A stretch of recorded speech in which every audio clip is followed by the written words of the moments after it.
టాలీవుడ్లో ప్రతి సంవత్సరం వందల సినిమాలు విడుదలవుతుంటాయి. కానీ వాటిలో కొన్ని మాత్రమే ప్రేక్షకుల మనసులో నిలిచిపోతాయి. అలాంటి చిత్రాల్లో ఒకటైన గ్లోబల్ స్టార్ రామ్ చరణ్ నటించిన రంగస్థలం. దర్శకుడు సుకుమార్ రూపొందించిన ఈ సినిమా 2018 మార్చ్ 30న విడుదలై ఇండస్ట్రీ హిట్ గా చరిత్ర సృష్టించింది. నేటికి ఈ చిత్రం విడుదలై 8 ఇయర్స్ కంప్లీట్ అయ్యాయి. రంగస్థలం రామ్ చరణ్ కెరియర్ లో టర్నింగ్ పాయింట్ అనే చెప్పాలి. చిట్టిబాబు అనే వినికిడి లోపమున్న పాత్రలో ఆయన నటన అద్భుతం. మాస్ హీరోగా ఉన్న చరణ్ ఈ సినిమాతో పూర్తి స్థాయి నటుడిగా గుర్తింపు పొందారు. ముఖ్యంగా క్లైమాక్స్ లో ఆయన ఎమోషన్స్ ప్రేక్షకులను కట్టిపాడేశాయి.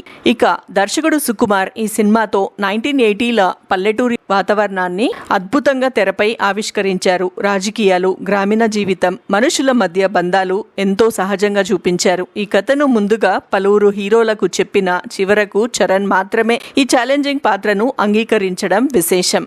ఇక సమంత రామలక్ష్మిగా సహజమైన నటనతో మెప్పించగా, అనసూయ రంగమ్మత్తగా ప్రేక్షకుల హృదయాలను గెలుచుకుంది. ఆది పినిశెట్టి, జగపతి బాబు, ప్రకాష్ రాజ్ తమ పాత్రలకు ప్రాణం పోశారు. ఈ సినిమాకు దేవిశ్రీ ప్రసాద్ అందించిన సంగీతం వెనుముక్కలా నిలిచింది. రంగమ్మ మంగమ్మ, జిగేలు రాణి వంటి పాటలు ఇప్పటికీ మారుమోగుతూనే ఉన్నాయి.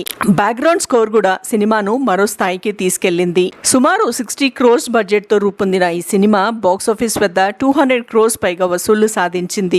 నాన్ బాహుబలి రికార్డులను క్రియేట్ చేసింది. అవార్డులు రాకపోయినా ప్రేక్షకుల ప్రేమ ఈ సినిమాకు అతిపెద్ద గౌరవం. 8 ఏళ్లు గడిచిన రంగస్థలం క్రేజ్ మాత్రం ఏ మాత్రం తగ్గలేదు. నిజంగా ఇది ఒక సినిమా కాదు, ఒక ఎమోషన్ అనే చెప్పాలి.